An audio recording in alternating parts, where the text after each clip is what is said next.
देश में शैक्षणिक माहौल, शिक्षा की गुणवत्ता, रोजगारपरक शिक्षा को बढ़ावा देने के लिए सरकार ने साढ़े 3 दशक बाद शिक्षा नीति के नए मसौदे को मंजूरी दे दी है। भारतीय अंतरिक्ष अनुसंधान संगठन (इसरो) के अध्यक्ष कस्तूरी रंगन की अध्यक्षता वाली समिति ने पिछले वर्ष ही मानव संसाधन विकास मंत्री रमेश पोखरियाल निशंक को शिक्षा नीति को मसौदा सौंपा था। इस मसौदे पर 2 लाख से ज़्यादा सुझाव आए थे। इन सुझावों की समीक्षा के बाद बनी नई नीति को केंद्रीय कैबिनेट ने मंजूरी दी है। शिक्षा नीति के तहत सन 2030 तक 100% बच्चों को स्कूली शिक्षा में नामांकन कराने का लक्ष्य है। इसका मतलब हर बच्चे तक शिक्षा पहुंचाना अनिवार्य होगा। इसके अलावा राज्य स्कूल मानक प्राधिकरण में अब सभी सरकारी और निजी स्कूल शामिल होंगे।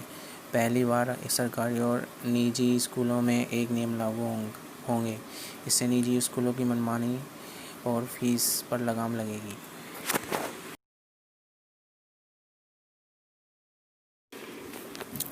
मिड डे मील में अब नाश्ता भी ग्रामीण, पिछड़े व आर्थिक रूप से कमज़ोर वर्ग के छात्रों को पढ़ाई से जोड़े रखने के लिए स्कूलों में नाश्ता भी मिलेगा।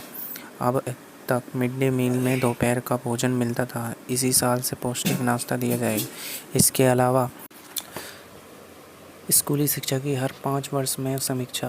गुणवत्ता सुधारने के लिए स्कूली शिक्षा की हर 5 साल में समीक्षा होगी। वर्ष सन 2022 के बाद पैरा टीचर नहीं रखे जाएंगे। शिक्षकों की भर्ती सिर्फ नियमित होगी। रिटायरमेंट से 5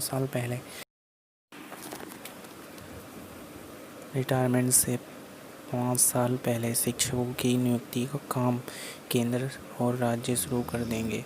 कृषि और स्वास्थ्य की पढ़ाई सामान्य विश्वविद्यालयों के साथ प्रोफेशनल संस्थान में छोटे कोर्स पर जोर होगा।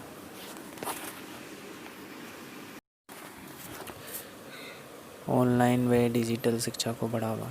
ऐसी जगह जहां पारंपरिक और व्यक्तिगत शिक्षा का साधन नहीं होगा, वहां स्कूल और शिक्षा दोनों को माध्यमों से मुहैया कराया जाएगा। इसके लिए national education technology forum (NETF) बनेगा। इसका मकसद प्राइमरी से उच्च और तकनीकी शिक्षा तक से प्रौद्योगिकी का सही इस्तेमाल करना होगा।